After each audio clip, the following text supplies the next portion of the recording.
Hai nakama, Boruto 2 Blue Vortex is back.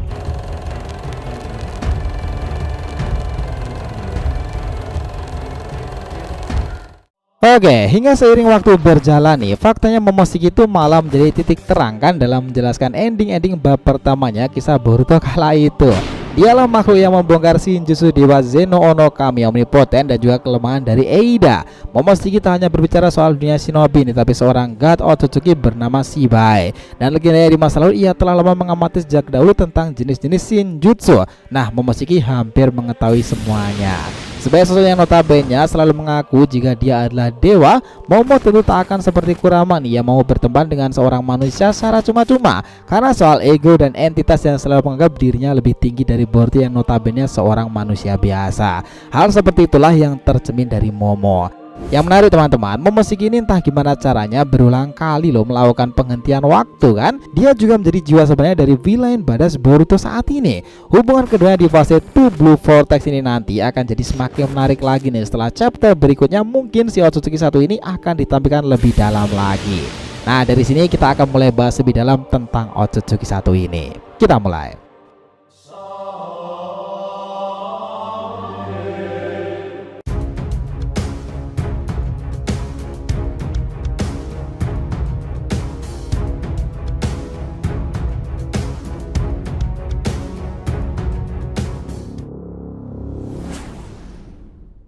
Hai nakama, Shinobi DRTV, welcome back again. Nah, kali ini kita akan ngebahas mengenai perjalanan Momoshiki, jiwa sebenarnya dari sosok villain Boruto hingga 2 Blue Vortex yang sudah terjadi.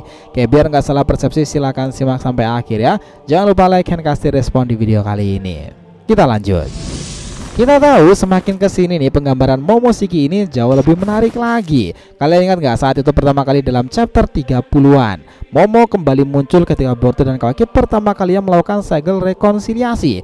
Dan ia muncul serta mengagetkan Boruto nih. Sejak saat itulah terjadi getaran hebat dari karma biru milik Boruto.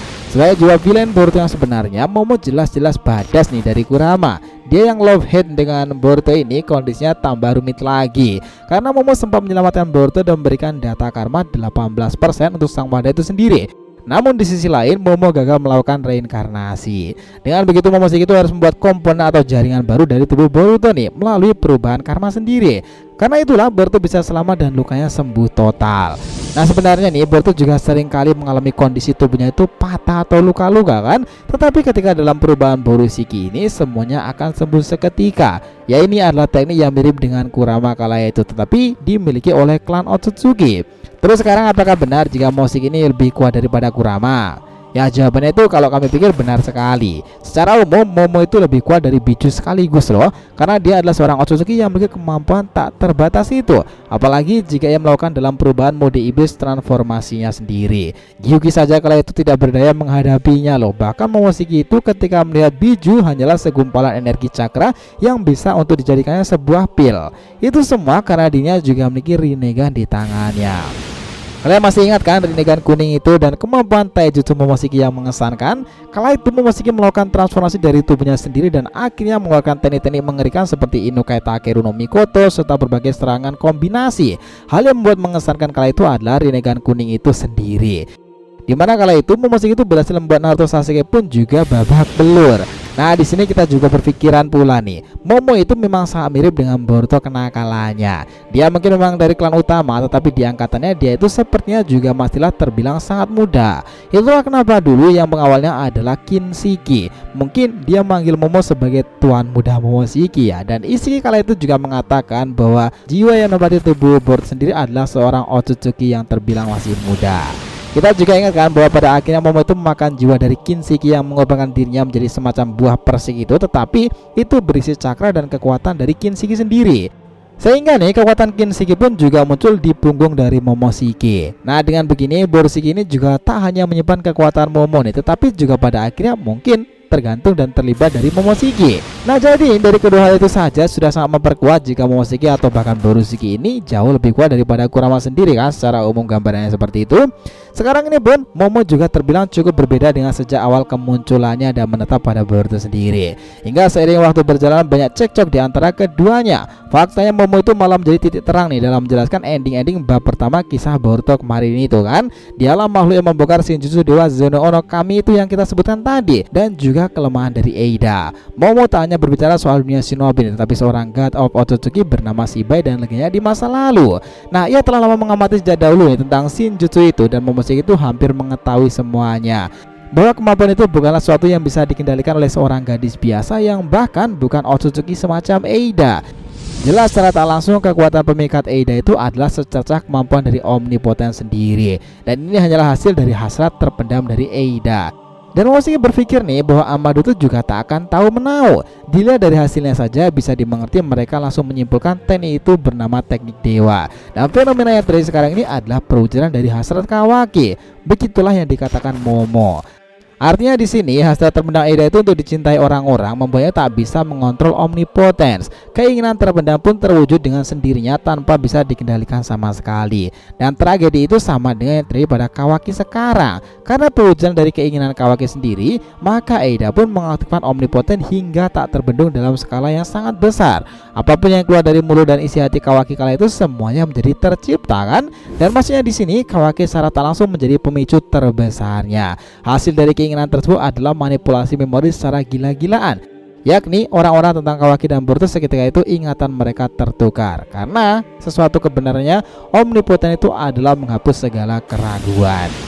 Dan kau harus tahu bahwa kesadaran manusia itu terhubung lewat cakra mereka. Bagi seorang dewa itu bukanlah mustahil untuk mengubah semua hal itu tadi Boruto. Apa kau tak pernah memikirkannya? Sudah berapa kali ingatanmu itu diutak-atik? Itu adalah perbuatan Otsutsuki yang pernah menjadi dewa. Yang jelas sekarang ini dia adalah putra Hokage yang lahir dan besar di desa ini, Uzumaki Kawaki namanya. Dan kau hanyalah orang luar yang diincar oleh Konoha sendiri yang membalas kebaikan dengan cara tak bersyukur. Kau adalah orang yang membunuh Hokage itu, dan Kawakilah yang mengatakan semua itu tadi. Untuk Eida katakan pada semua orang, kau Boruto, ya itu saja namamu sekarang ini, Boruto saja. Sangat masuk akal kan? Nah sekarang dia kembalinya Boruto chapter 01 kemarin di fase time skipnya Two Blue Vortex. Apakah Boruto sudah sepenuhnya mengendalikan Momo? Nah kita sih sempat berhipotesa seperti ini. Evolusi karma Boruto di bab pertamanya kita tahu nih, ia seringkali dikendalikan Momo kan. Tak jarang Boruto lepas kendali dari mode Momoshikinya. Borushiki itu memang luar biasa nih jika Boruto bisa mengendalikannya, tetapi tetap saja ia selalu gagal. Nah di chapter akhir setelah ia mematahkan tanduk Borushiki itu dan Boruto cukup bisa menggunakannya, ia bisa dibilang memahami fase peningkatan teman-teman. Jadi nih ayah Naruto juga pernah berada di kondisi yang sama sampai usianya 12-an ataupun 14-an tahun. Naruto terbilang belum bisa mengendalikan kekuatan Kyuubi juga kan. Nah ternyata ada satu cara loh agar ia bisa mengontrol kekuatan Biju itu adalah merebut paksa sedikit cakranya yang disimpan menjadi milik Jinchuriki sendiri. Dan akhirnya dalam dimensi spiritualitas itu Naruto berhasil merasingkan Kyuubi tersebut dan mendapati cakra tersebut. Hal seperti itu bisa saja terjadi lagi, cuman beda konteks dari Momoshiki nih. Mungkin saja jika bentuk esensi karma itu memanglah ada dan data tersebut yang dienkripsi dalam dimensi spiritualitas tersebut nih, Boruto mungkin bisa memaksa Momoshiki untuk merebutnya sehingga dengan cara yang sama nih Boruto secapai apapun tak akan bisa dikendalikan oleh si Momo. Karena dia telah menyegelnya di dimensi lain sendiri atau yang kita sebutkan dimensi spiritualitas. Nah konsep seperti itu memang sejujurnya masih agak memaksakan teman-teman. Cuman kalau mengacu usia Boruto sekarang ini 15-an tahun dan 16-an tahun ketika Konoha rata dengan tanah itu, battle solonya dengan Kawaki itu cukup masuk akal jika dia sudah cukup bisa mengendalikannya. Jika Boruto sendiri sudah bisa menguasai karmanya dengan sangatlah baik teman-teman. Dan di usia ke 16-an tahun itu dia akan mengendalikannya dengan Jogan sendiri sebagai tambahan validasinya. Sesuatu yang kita tunggu nih, dan Momoshiki akan terlibat dengan pertumbuhan panjang Boruto sendiri serta perjalanannya sejak awal pertama kali dia mendapati pada sang wadah tersebut. Nah gimana berpendapat kalian tentang semua hal itu tadi? Sepakat? Well itu tadi nih pembahasan kita mengenai momen epic tentang apa yang dilakukan Momoshiki sejauh ini. Sosok villain sebenarnya yang menempati tubuh villain kita saat ini, Boruto. Thanks a lot guys telah menonton video ini, and we'll be come back again.